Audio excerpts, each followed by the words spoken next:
to Who They Need, but you could call me Sheed. I just did my single up here at SwitchUp ATL. Shout out to Mr. HQ, my guy. We about to go ahead and get into these questions.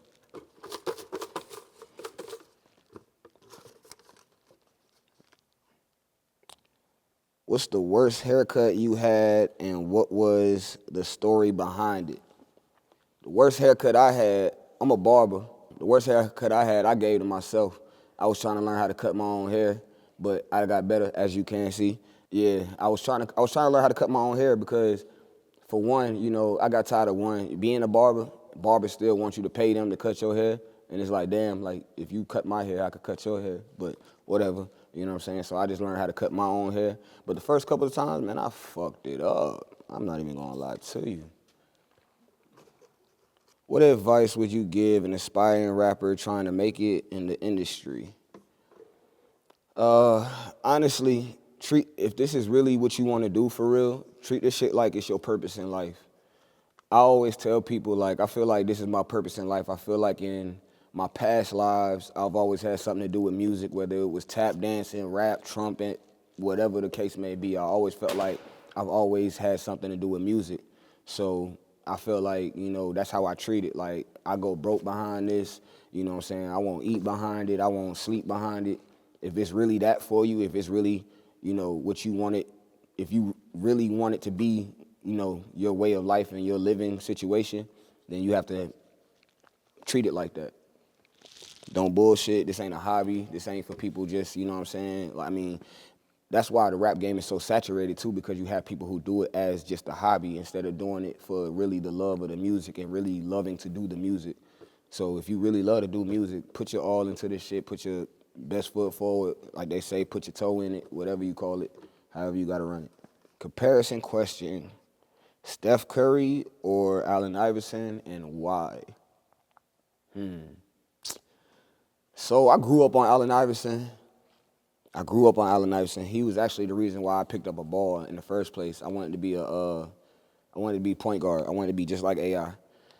But yeah, I'm gonna go AI. I'm gonna go AI because AI was all of these fancy point guards before they were who they are.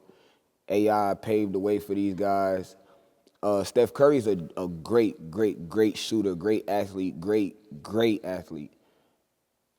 I've seen, you know, a couple of him before his time as well, Ray Allen, you know what I'm saying, so on and so forth. So, you know, I've seen that, and I think, like I said, he's great for his time, but because AI is the first of his kind, I got to go with AI. If you only had one wish that could come true, what would it be and why? I need a 24-hour phone call with my mom in heaven. I need a 24-hour, be able to speak to my mom in heaven just for 24 hours. I wouldn't ask her to come back here because, shit, hell, half the time I don't even want to be in this motherfucker. But I knew what she was going through when she was here, so I wouldn't dare ask her to come back and go through that again. But I just would like to talk to her again. If they can FaceTime, I would love to FaceTime her one time just for 24 hours, just so I can hear her voice and see her face. But I wouldn't ask her to come back here, though. I just would want to hear her and see her one more time for 24 hours. Yeah, that shit hit home. What's the funniest thing you overheard recently? I can't even say that one. I can't say that.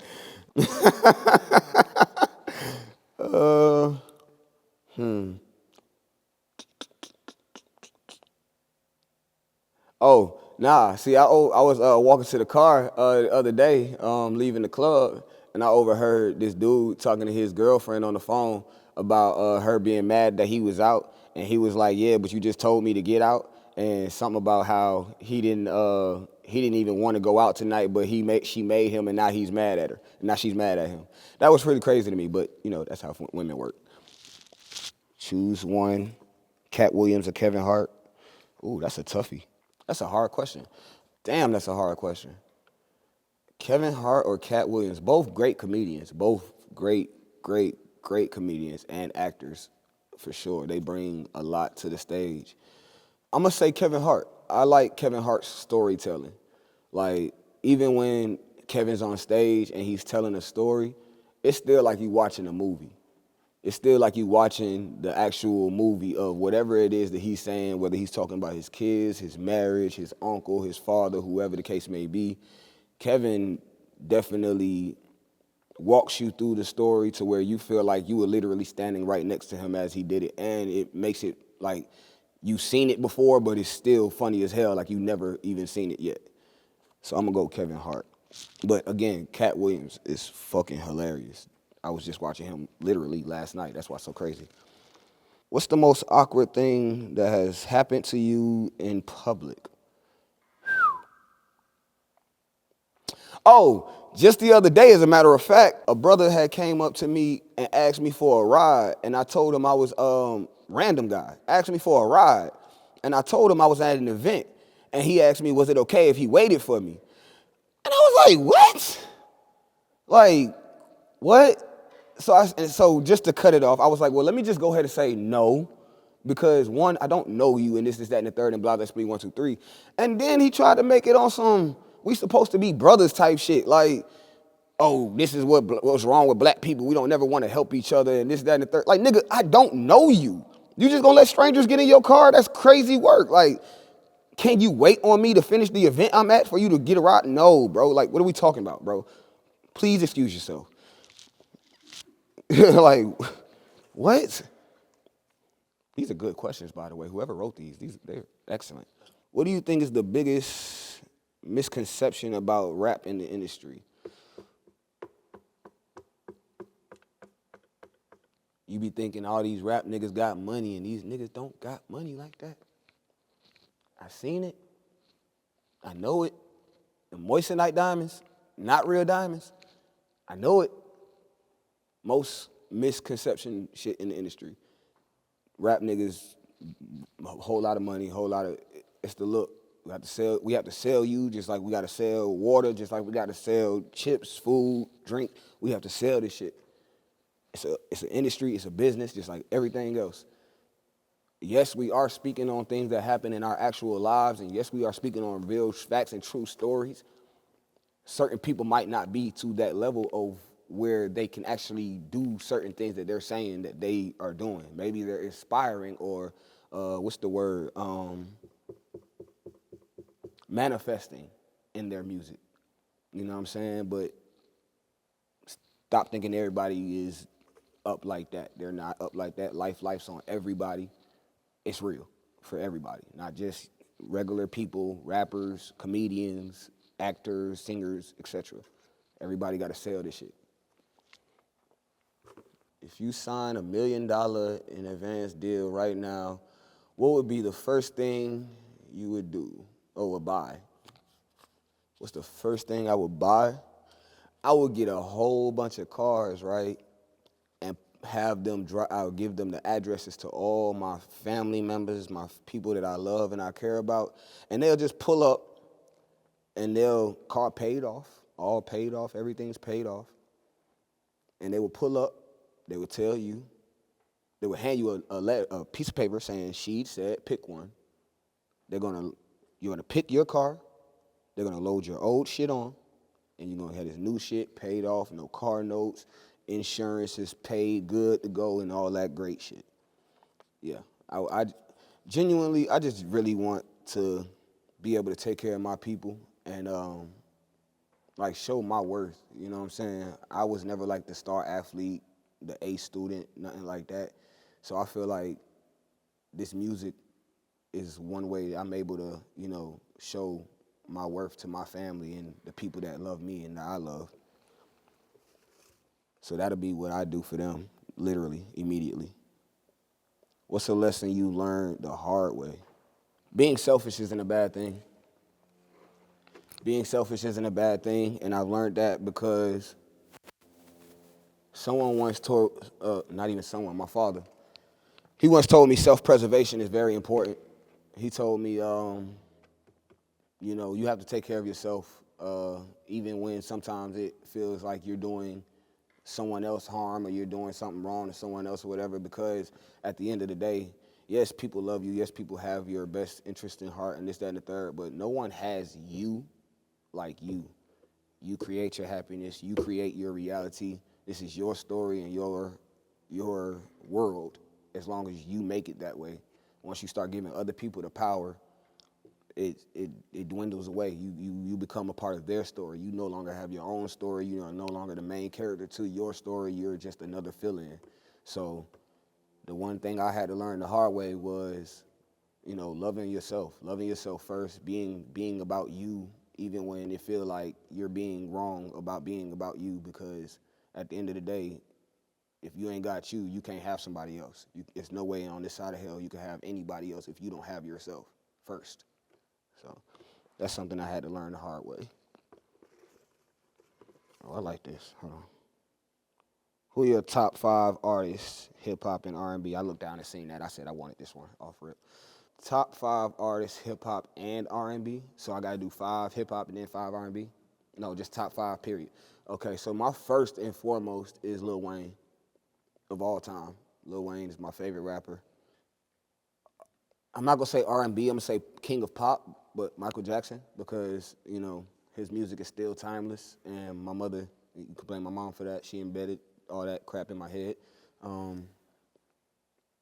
grew up listening to Mike for a long time. I love his music. I love his creativity as an artist in general. It's just amazing. 3, J. Cole. He is this generation's GOAT. I feel like he is literally what hip hop is in its entirety as far as a rapper goes. Like, J. Cole is top tier on any platform as far as an artist goes to me in that aspect. 4th, R&B, Tank. Them a dog. That nigga Tank is cold-blooded. I didn't even know how cold he was, honestly. I just recently actually discovered how fire that nigga was. Tank is cold. Tank. That's 4 and 5. I'm gonna say Chris Brown, because he's today's Michael Jackson. From the vocals to the dancing to the entertaining to the stage performance and just the way he puts a show together, the way he puts a video together, the way he puts a song together. Bro is every bit of what Mike was when he was walking this earth. So I definitely feel like that torch was well passed. And yeah. What's the funniest text you ever accidentally sent to someone? Again, I say, these are great fucking questions, bro. These are great questions. What is the funniest text I ever accidentally sent to someone? Oh, I accidentally sent my mom my plugs text one time. Yeah, that shit was crazy, because I literally just got off the phone with her, and I was supposed to be texting her something, but my mind, it moved so fast, so then somebody had reminded me that I was supposed to be calling our Connect so I can get some weed, but I was like, he didn't answer the phone when I first had called him, so I said, let me just shoot him a text, because he always got his phone in his hand. I know this for a fact, because I'm always around him. And I accidentally sent it to my mom. You know how you text real fast and you send the text message, but you look up and you be like, oh shit. But this was before they had the unsent messages and all that kind of crap. So I had sent it to him. I was trying to get an ounce, and I was like, golly. And she was like, an ounce of what? And I was like, and just disregarded the text message. I didn't even say shit back. Honestly, she ain't even bring it back up. My mom knows who I am. She knows the life I lived. Past tense. But yeah, that was wild work, because I was definitely afraid of like what she would actually say for real. But my mom was so cool, dog. Like, she really didn't trip on a lot of stuff. Now, if my dad would have got that text message, it would have been a whole different story. But yeah, that was crazy. Last one. Oh damn, Bernie Mac or Eddie Murphy? Rest in peace, Bernie Mac. Eddie Murphy is a great also. Both of these are also great. Ooh, this is hard. I'm gonna